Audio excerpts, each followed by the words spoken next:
आज Doubtnut app download करें। Doubtnut पर अपने सभी गणित, रसायन विज्ञान, भौतिक विज्ञान और जीव विज्ञान के डाउट्स का करो सफाया। बस प्रश्न की फोटो खींचो, एक ही प्रश्न को क्रॉप करो और तुरंत वीडियो सोल्यूशन पाओ। अभी डाउनलोड करें।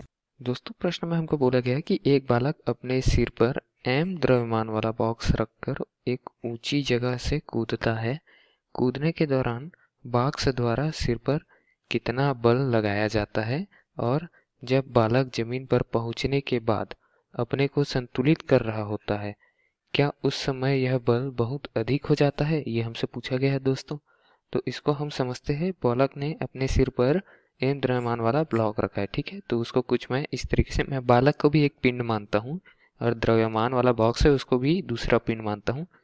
तो इसको हम इस तरीके से समझेंगे कि एक पिंड है, उसके ऊपर क्या रखा हुआ है, उसके ऊपर दूसरा पिंड रखा हुआ है, ठीक है। और इसको हम फेंकते हैं, अगर मतलब ये बालक है, बालक अपने सर पर बॉक्स रखकर कूदता है तो क्या होगा।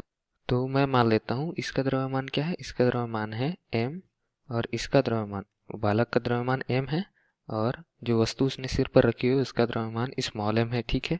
तो दोनों पर कूदने पर नीचे की तरफ क्या लगेगा, गुरुत्वीय त्वरण लगेगा और त्वरण गुना द्रव्यमान क्या हो जाता है, त्वरण गुना द्रव्यमान जो हो जाता है वो हो जाता है बल, ठीक है। तो त्वरण कौन सा लग रहा है, गुरुत्वीय त्वरण, ठीक है। दोनों पे गुरुत्वीय त्वरण लगेगा, ठीक है दोस्तों।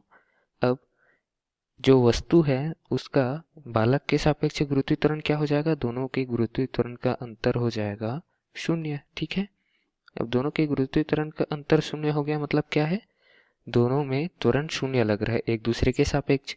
अब त्वरण 0 लग रहा है तो बल क्या लगेगा एक दूसरे के सापेक्ष, जो वस्तु का बल है, वस्तु का द्रव्यमान है गुना त्वरण कितना लगा रहा है वस्तु उस बालक पे, g ऋण g, ठीक है।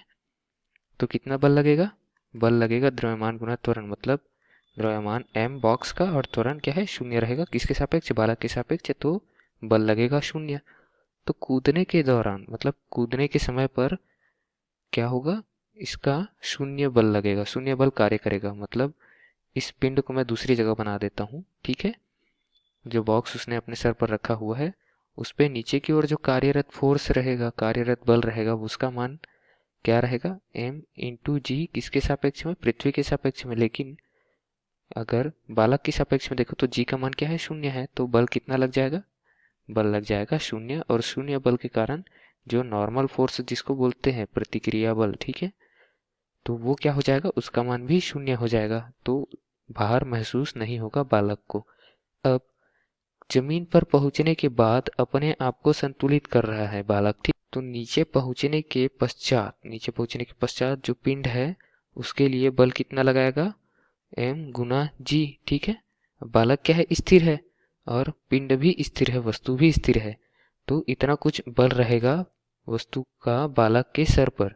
तो उसके लिए जो ये तो नीचे की ओर जो कार्यरत बल है उसका मान है, उसका मान क्या हो जाएगा पहुंचने के पश्चात, m गुना g, ठीक है।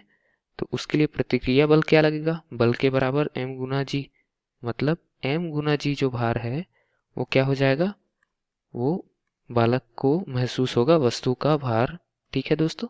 तो इस तरीके से पहुंचने के पश्चात वो अपने आप को संतुलित करेगा, तो ये क्या करेगा, पिंड विस्थापित होने का प्रयास करेगा, जिसको रोकने के लिए उसको उतना ही बल ऊपर की ओर लगाना पड़ेगा।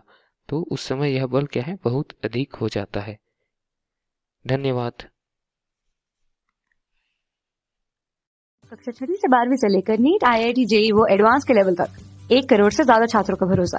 आज ही डाउनलोड करें डाउटनेट ऐप या व्हाट्सएप करें अपने सारे डाउट्स 8400 400 400 पर।